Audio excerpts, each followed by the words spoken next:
And today I will talk you through some of the practicalities of CBAM, whether that is a thorn in your side or a rose.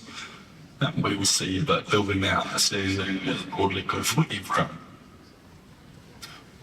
What we'll cover today, a little bit about CBAM implementation, what's changed as of 2026, look at how to prepare installation data, distribution of responsibilities, preparing monitoring methodologies, and then a little bit about what's coming next, timelines of verification, and the cost implications. A little bit about CarbonChain, there'll be a carbon platform, mainly working in the commodity space for metals and fertilizers. Recently, over the last sort of 18 months, we've transitioned quite aggressively into CBAM, so it's that first sort of real world example of emissions pricing into imports. Done about 2,700 declarations, almost 12 million tonnes of goods cleared into the EU. So, for 2026, what's changed? We've had 2 years of the transitional period. That's no costs being accrued. As of January 1st this year, importers of the 6 categories of CBAM products are now accruing costs. It's a really challenging situation for them. They might be accruing the costs this year, but they have until September next year to pay these, so they're credit and timing risk. It's really challenging for them. We have 2 ways of measuring data for products. We'll go into that a little bit later. The default values set by the European Commission are punitive. They can be 2 to 4 times higher than the actual values of an installation. Verification, that's coming around the corner. I'm sure everyone's going to have a question about that. As of today, we still don't know what a list of approved verifiers that will be released in Q3, we hope. And UK CBAM's coming. So 1st of January next year, costs will be accrued for goods imported into the UK. We'll spend a moment talking through this slide. If we can all understand that, we would conceptualise the history of CBAM, why it occurs, what the case is today, and what the case will be in the coming years. So on the left-hand side of the screen, we have what an EU ETS installation, what will be occurring for them. Essentially, the differentiator between the green and the red is the free allocation. Under that line, it is the amount of emissions that installation can emit for free. Anything over that line that will incur EPA obligations. That creates an incentive for production to be moved outside of the EU, creating what we call a leakage risk. On the right-hand side is the case for CBAM. Any goods in the approved categories imported into the European Union will have the same benchmark applied at the installation level to the products. Any emissions over that, in terms of 1 tonne of production, will incur CBAM certificates. The only difference there is that these imports may have paid a carbon price overseas, and then it's deducted from your final cost. If we look into the future, the phase out of free allowances for the emissions trading scheme and the phase-in of the CBAM certificate obligation is the dotted line going across, and from today until 2034, that will track to 0. Meaning 100% of emissions in the production of those goods will be priced up. If we look at the types of data we can use, John alluded to earlier, being able to price in your carbon costs over the next 6 years. That's accurate on a default value level, which is set at a C code and a country level. So the EU set these at the 10% least efficient in terms of emissions producers. So they're intentionally punitive, and they are there to incentivise actual data. If we're looking at actual data, that is measured production statistics from the installation It reflects actual production, the production processes, the type of technology used, etc.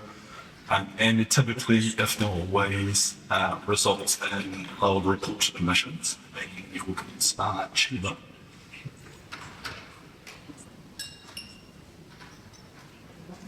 So if we look at actual emissions from installations, which should be the goal from any installation or any important declarant, broadly how we calculate those, we take your installation emissions, so the fossil fuels you're burning inside that steelmaking plant, plus the upstream emissions from cinder production, pig iron, crude steel, etc., anything not done inside your installation, add those together to get a per tonne of carbon per tonne of product. It's all relatively straightforward. It's just new for the industry, and that's where all the complexity goes. That's also information that typically hasn't been asked of the upstream supply chain, so it will mature, but at this stage, there are some challenges in obtaining that data. It's really important to think about this from a producer's point of view, but understanding that the costs are going to be accrued by the importers and declarants. So while steelmaking activities occurring outside of the EU may not be the ones that are hit with this final cost, by transitioning from default data into actual data, you'll lower the total cost of your goods. So if we're looking at an example, this is a steel re-roller. All of the red boxes there are their installation. They're purchasing from 4 different suppliers for blast furnace, basic oxygen furnace route, and towed from scrap EAF. Now that matters because the benchmarks of the type of technology used in the production of those goods are different. So the aggregation of your upstream input precursors matters, and it's a mass adjustment figure. So for the 0.2 tonnes of blast furnace production, you use the embedded emissions figure multiplied by the mass to give you your mass adjusted figure for every precursor. For your direct intensity, we take your total production on the site and then total emissions, divide one over the other to get your emission per tonne of final product. None of that's very complicated maths. Our job at CarbonChain is to simplify that and work with you and your suppliers to get that data and eventually pass purification when that comes through. If we're talking about responsibilities and workflows, broadly we look at it in 4 stages. First of all, preparation, that's understanding what we're measuring, defining your installation boundaries, the rules across procurement, finance, operations, compliance, and establishing your data management framework. It's really critical that we have owners, i.e. procurement. They hold the relationships with your suppliers and leveraging those relationships to get the data down into your internal stream. So phase 2, data collection. We've at CarbonChain built the infrastructure to help with this upstream data collection. Essentially, that's supplier outreach. Part of that is making sure your suppliers understand why this is important and what they can do to assist in that. Tracking non-responsive suppliers and then making them aware that this is a commercial reality now. If they are not passing down actual data, you may look elsewhere. Phase 3, calculations and review. That's aggregating all of this data. That is your calculations or sending it to something like me to do.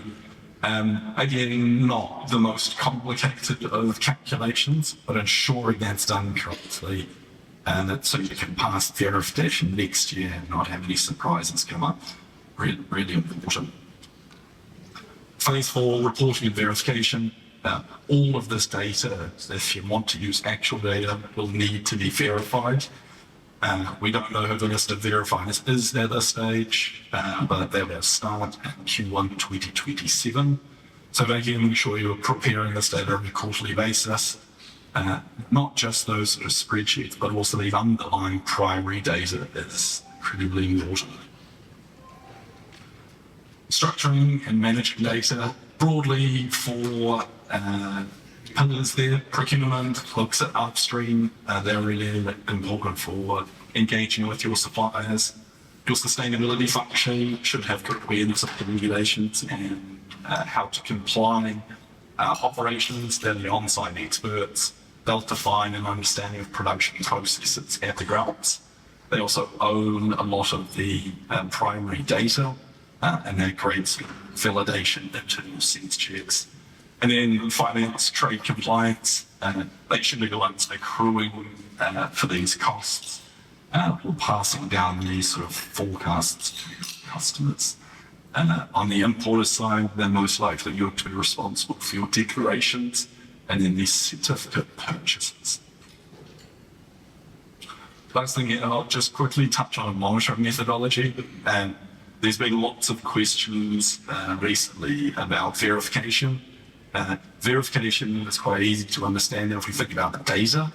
What's not so obvious is what underpins that, and that is your monitoring methodology. Any installation producing goods that are covered by CBAM will need to document how the data goes from the source system, who's responsible for it, how's that collected, collated, and finally calculated. And so that's essentially how to document and describe how installation can collect that data and most importantly provide that consistently. The first step in the verifier's process will be to look at the monitoring methodology and complete a risk assessment. So yeah, an incredibly important document if you're purchasing goods that are covered by CBAM. But second thing after getting actual data to check as if they have an iron document. If you look at timeline verification and some cost implications, key compliance timelines, if you're an importer, you should be registered already. If you're not, you will be incurring penalties. The definitive period started this year. End of Q1, we now have the price of CBAM certificates for all goods imported in Q1. It is €75 per tonne of emissions.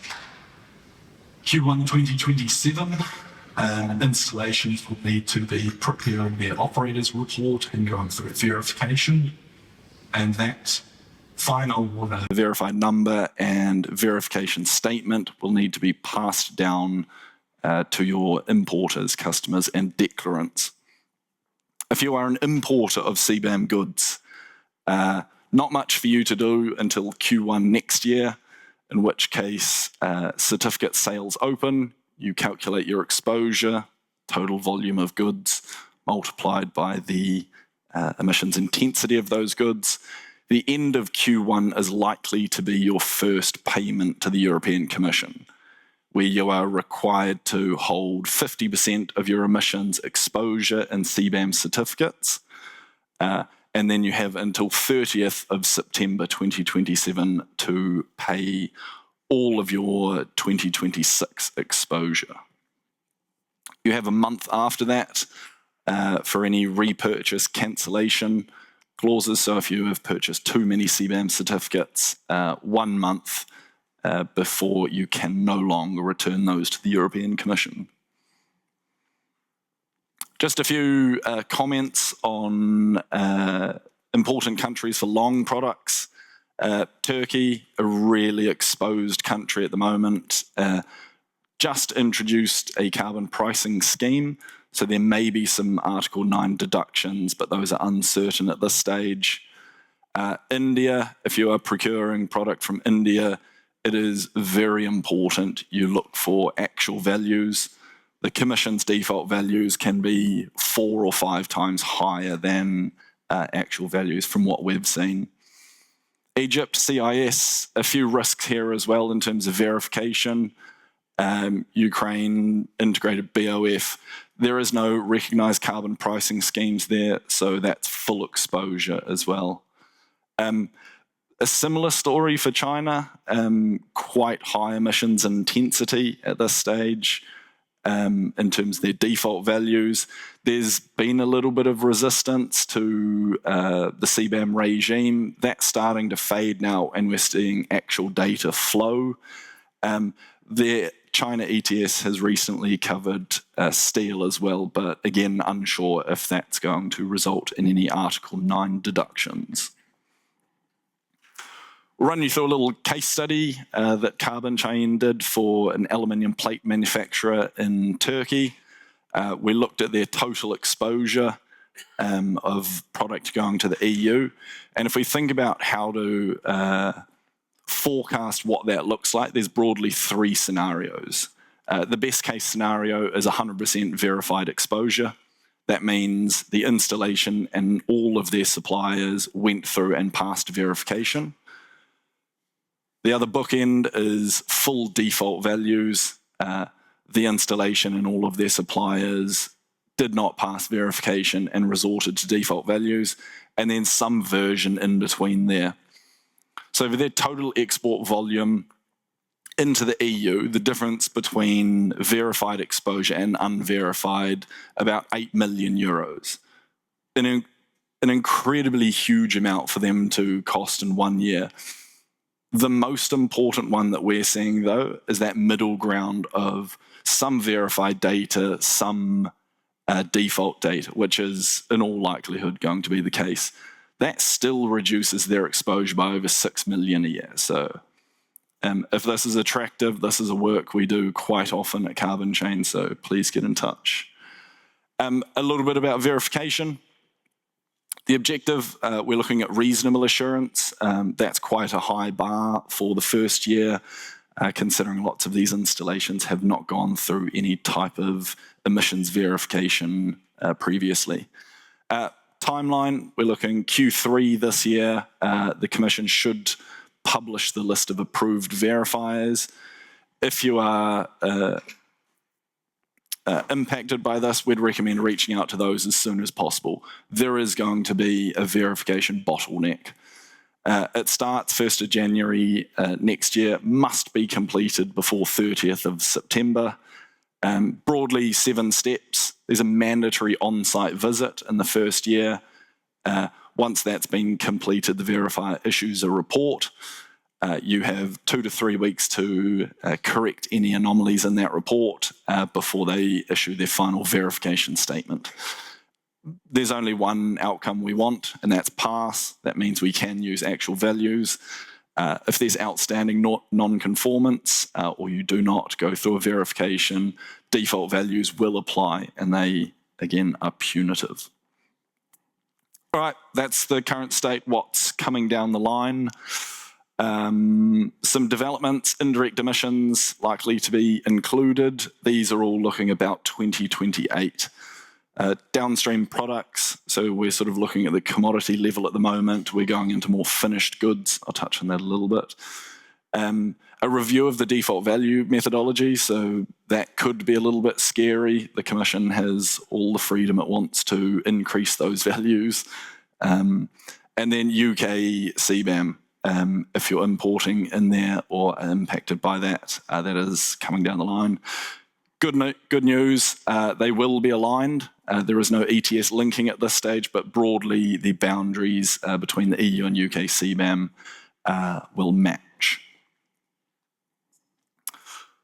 Expansion coming in 2028, 4 broad categories, but the amount of products increases drastically.